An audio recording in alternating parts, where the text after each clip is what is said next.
Bollywood cinema gang war సీన్లో గాయపడ్డ ఒకరిని శత్రువులు తరుముతుంటారు. అతను తప్పించుకుని కొన్ని రోజుల తరువాత ఒక హాస్పిటల్లోకి వెళ్తాడు. హాస్పిటల్ వార్డులోకి ప్రవేశించగానే అక్కడ పేషెంట్ రూపంలో ఉన్న ప్రత్యర్థి హఠాత్తుగా అతన్ని కాల్చేస్తాడు. ఇది చూసిన ప్రేక్షకులు సినిమా డైరెక్టర్కి జేజేలు పలుకుతారు. నిజానికి ఇది కేవలం బాలీవుడ్ డైరెక్టర్ల క్రియేషన్ మాత్రమే కాదు. దీనికి ఇన్స్పిరేషన్ ఒక గ్యాంగ్స్టర్ తన బాస్ హత్యకు ప్రతీకారం కోసం ప్లాన్ చేసిన రియల్ యాక్షన్ సీక్వెన్స్. దీన్ని ఆ తర్వాత అనేక బాలీవుడ్ సినిమాలు కాపీ కొట్టాయి. ఆ అండర్ వరల్డ్ డాన్ పేరు చోటా రాజన్. మరో డాన్ దావూద్ ఇబ్రహీంతో కలిసి ముంబైని గడగడలాడించిన గ్యాంగ్స్టర్. ఆ తర్వాత రాజన్ సొంత గ్యాంగును ఏర్పాటు చేసుకుని చెలరేగిపోయాడు. ఆ రోజుల్లో దావూద్ ఇబ్రహీం ముఠాను డి కంపెనీ అని, చోటా రాజన్ గ్యాంగును నానా కంపెనీ అని పిలిచేవారు. డి కంపెనీ, నానా కంపెనీలు పరస్పర దాడులతో ముంబైలో అశాంతిని సృష్టించాయి. ముంబైలో సీరియల్ బ్లాస్టర్ తర్వాత రాజన్పై అనేక కథలు ప్రచారమయ్యాయి. దశాబ్దాలుగా నేర సామ్రాజ్యాన్ని ఏలిన రాజన్ చివరకు అరెస్ట్ అయి తీహారీ జైల్లో ఇప్పుడు శిక్షను అనుభవిస్తున్నాడు. తాజాగా కరోనాతో చావు బతుకుల మధ్య కొట్టుమిట్టాడుతున్నాడు. అసలు ఈ చోటా రాజన్ ఎవరు? అతను గ్యాంగ్స్టర్గా మారడానికి దారితీసిన పరిస్థితులు ఏంటి? అసలు ఆయన ఈ మార్గాన్ని ఎందుకు ఎంచుకున్నాడో చూద్దాం. బాలీవుడ్ సినిమాల్లో గ్యాంగ్స్టర్ పుట్టుక పెరగడానికి అనేక మలుపులుంటాయి. గ్యాంగ్స్టర్ చోటా రాజన్ నేర సామ్రాజ్యంలో పెరగడానికి కూడా అనేక మలుపులున్నాయి.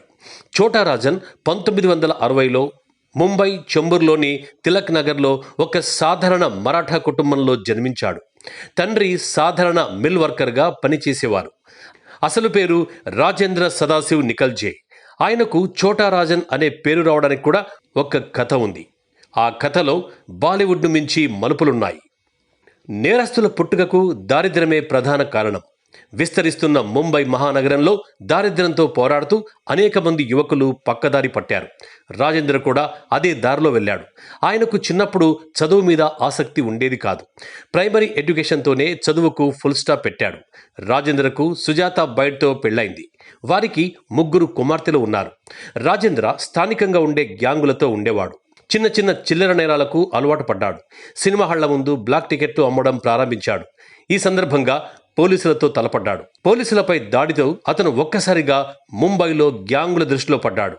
రాజేంద్రకు ముంబైలోని అనేక గ్యాంగులు ఆఫర్ ఇచ్చాయి. చివరకు ఆయన రాజన్ మాధవ్ నాయర్ అలియాస్ బడా రాజన్ గ్యాంగ్లో చేరాడు. బడా రాజన్కు రైట్ హ్యాండ్గా ఎదిగాడు. బడా రాజన్ అప్పటికే పేరు మోసిన underworld don Varadaraj Mudaliar గ్యాంగ్తో కలిసి పనిచేసేవాడు. బడారాజన్ను సొంత గ్యాంగులోని ఒక సభ్యుడు కుంజు నమ్మించి హత్య చేశాడు. దీంతో ఆ గ్యాంగుకు రాజేంద్ర నాయకుడయ్యాడు. అలా రాజేంద్ర చోటా రాజన్గా మారిపోయాడు.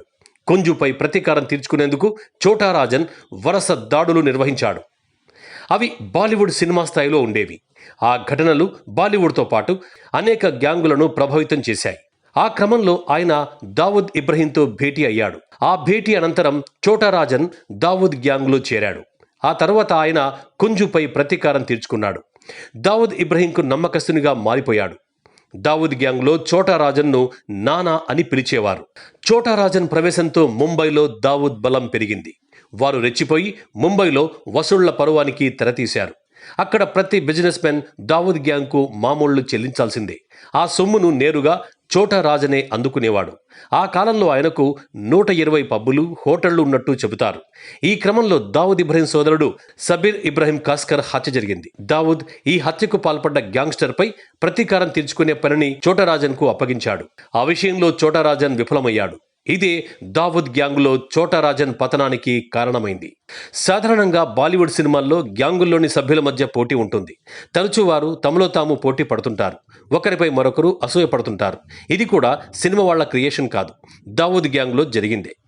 ఆ గ్యాంగ్లో చోటా రాజన్కు చోటా షకీల్ రూపంలో పోటీ వచ్చింది. గ్యాంగ్లో చోటా రాజన్ ఇంపార్టెన్స్ పెరగడం చూసి చోటా షకీల్ అసూయ పడేవాడు. నిరంతరం రాజన్తో పోటీ పడేవాడు. దావూద్ సోదరుని హత్యకు ప్రతీకారం తీర్చుకునే విషయంలో చోటా షకీల్ చురుగ్గా వ్యవహరించాడు. 1992లో సెప్టెంబర్ 12న చోటా షకీల్ తన గ్యాంగ్తో ఒక హాస్పిటల్పై దాడి చేశాడు. ఆ దాడి చూసి ముంబై భయంతో వణికిపోయింది. ఆ దాడిలో AK-47 తుపాకీని వినియోగించారు. గ్యాంగ్స్టర్లు AK-47 వాడడం అప్పట్లో సంచలనమే. దీంతో దావూద్ పగ తీరింది. చోటా షకీల్ దావూద్కు మరింత దగ్గరయ్యాడు. పోలీసుల ఒత్తిడి పెరగడంతో దావుద్ ఇబ్రహీం తన మకాంను దుబాయ్కి మార్చాడు. ఆయనతో చోటా షకీల్ కూడా దుబాయ్ వెళ్ళాడు. ఆ తర్వాత ఒక సంవత్సరానికి చోటా రాజన్ కూడా దుబాయ్ చేరుకున్నాడు. 1993లో ముంబైలో వరుస పేలుళ్ల సందర్భంగా దావూద్ గ్యాంగ్ పేరు ప్రముఖంగా వినిపించింది. దీంతో దావూద్ చోటా రాజన్లపై ముంబై ప్రజల్లో వ్యతిరేకత పెరిగింది. ఈ సందర్భంగా దావూద్ను చోటా రాజన్ వెనకేసుకొచ్చాడు. అయినా దావూద్ చోటా రాజన్ల మధ్య సంబంధాలు మెరుగుపడలేదు. అప్పటికీ చోటా రాజన్ దుబాయ్లోనే ఉన్నాడు. చోటా రాజన్ ఇండియన్ ఇంటెలిజెన్స్ ఏజెన్సీలతో టచ్లో ఉన్నాడని దావూద్ అనుమానించాడు. ఆయన్ను చంపించడానికి దావూద్ ప్లాన్ చేసినట్టు రాజన్కు సమాచారం అందింది. దుబాయ్లో ఇండియన్ సీక్రెట్ సంస్థ రాధికారి సహకారంతో చోటా రాజన్ అక్కడి నుంచి తప్పించుకున్నట్టు పత్రికల్లో వార్తలొచ్చాయి. ఇండియన్ ఇంటెలిజెన్స్ ఏజెన్సీలు చోటా రాజన్ను తమ అవసరాల కోసం వినియోగించుకున్నట్టు ప్రచారం ఉంది. ప్రధానంగా ఇండియాకు చెందిన రీసెర్చ్ అండ్ అనాలిసిస్ వింగ్ రాజన్ను కంట్రోల్లోకి తీసుకున్నట్టు వార్తలొచ్చాయి. అండర్ వరల్డ్ డాన్ దావూద్తో పాటు పాకిస్తాన్ ఇంటెలిజెన్స్ ఏజెన్సీ ఐఎస్ఐని కట్టడి చేయడానికి రాజన్ను ఉపయోగించారని ప్రచారం ఉంది. రాజన్ నేపాల్లో ISI masterminds Khalid Masood, Parvez టండాతో పాటు వారికి సహకరిస్తున్న స్థానిక ఎమ్మెల్యేలను సైతం హతమార్చినట్టు పత్రికలు రాశాయి.